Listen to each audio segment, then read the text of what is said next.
تو این ویدیو وحشت، شرارت، رقابت و در آخر حسادت رو میبینیم. چجوری فقط ممکنه با ورود یک انسان ایران مال منفجر بشه.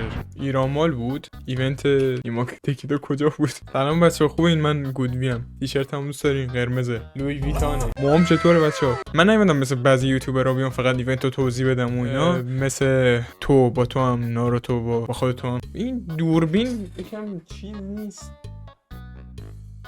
بهتر شد. آنی بست. من یه قدرتی تو این کشور داشتم که میتونستم اسم بذارم برای ماها. اسم این ماهو میذاشتم ماه ایونت یا ماه هواپز، شاید اسمشو میذاشتم، نمیدونم. چون من اکسپلور رو باز میکنم ایونت میبینم. ایونت پارسا، نمیدونم، مدل ایونت ستایش، بازم مدل نیما تکیدو، ایونت من بچه‌ها، ایونت من هفته دیگه، برج میلاد، همتون رو میبینم. خلاصه که ماه عجیبی بود. جنوب داشت منفجر میشد، همزمان هم نیما تکیدو داشت ایران مال منفجر میکرد. تو این ویدیو میخوام بگم که آیا مشکل از مردم ایرانه یا کلا دنیا مشکل داره. دیدین دیگه ویدیو رو، کلی آدم دارن میرن بالا، نیما یا مثلا پارسا مثل چیکو لای جمعیت اینجوری اونور اینور میره، از خودش ادیت میزنه. دیدید و گفتید که وای مردم ایران چرا اینجوری ان، رونالدو نمیدونم اومد این کار کردن. ولی میخوام بگم که عزیزم، مردم ایران فقط اینجوری نیستن، کل جهان مزخرف ما اینجوری ان. آشو اسپیدو که میشناسید، آشو اسپید یه استریمریه که سیاهه و سیاهه. باید متن بنویسم برای ویدیو. الان جدیدن به استریمای آیار الش معروفه که میره توی کشورهای مختلف استریم میکنه و خیلی خفنه و جدیدن توی ورد کاپ نمایش گذاشته و وای خدایا. وقتی که آشو اسپید جایی میره، جایی تو استریمش میره، حتی بدون اینکه ایونت باشه، اونجا تبدیل به زامبی آپوکالیپس میشه، یعنی آخر زمان زامبی. مردم از دیوار میرن بالا، مردم میپرن توی ماشین اسپید، مردم لباس اسپید میکنن برای غنیمت. آره میخوام بگم مشکل از مردم ایران نیست، مشکل از مردم جهانه. نمیدونم چطوری قرار مشکل رو حل کنه. و ایونت نیما تکیدو، من تیک تاک هم باز میکردم میرفتم، میومد که وای من توی شهر کرج زندگی میکنم ولی ایونت نیما تکیدو تهرانه، حیف من نمیتونم برم از یاسوج به سمت تهران.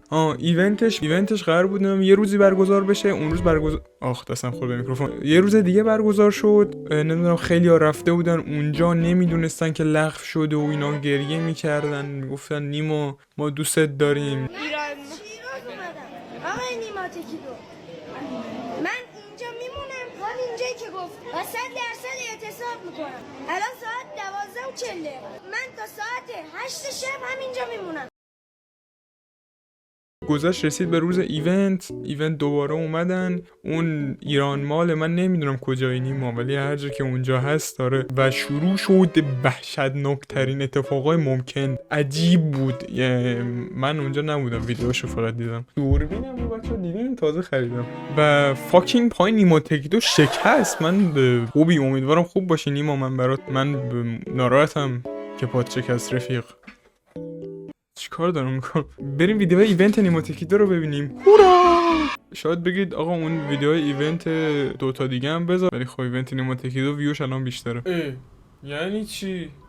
همینی که هست. سلام، من از آینده میام. ویدیویی که داشتم بهش ریاکت میکردم رو تصویر اشتباهی بود و من حدود 40 دقیقه ویدیو خودم یه جوری دارم ریاکت میکنم انگار و ناراحتم سرش. نمیدونم الان با چیکار کنم.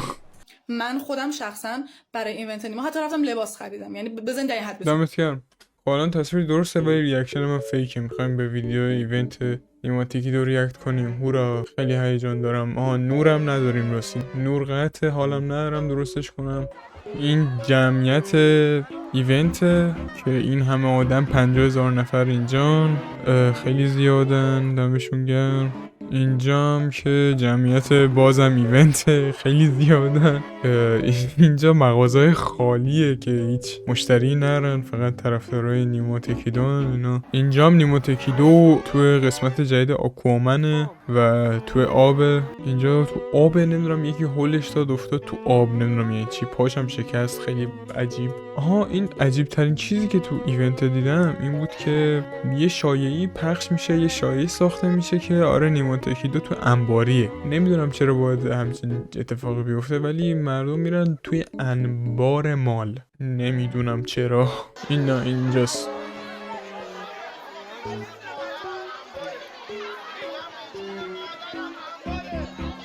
خیلی دلم بر مرد سوخت. مرده میگه که به جون مادرم اینجا انبار هیچ کس اینجا نیست، ولی ما باور نمی کنیم. میدونیم که نیما تاکیدو اونجا بود.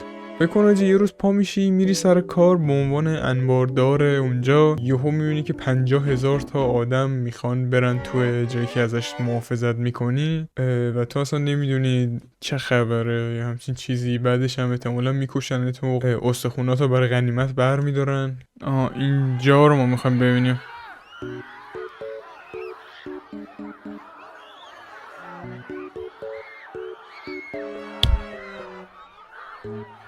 اینجا نیما قش کرد و رفت توی خوابی که ایونتش خوب داره برگزار میشه. داشت خود چرا میری لای جمعیت؟ خیلی بده. من برای تامنیلم یه عکس بگیرم از اینم برای تامنیل میخوام. ببخشید نیما جان. آره اینم همین. ببخشید که دیگه نورپردازی آخر ویدیو کمه. و راستی اینجا رو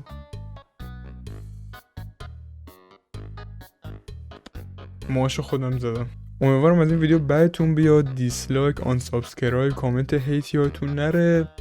تا ویدیوی بعدی که احتمالاً یک سال دیگه است. خداحافظ. گوز سم هفته بعد میاد.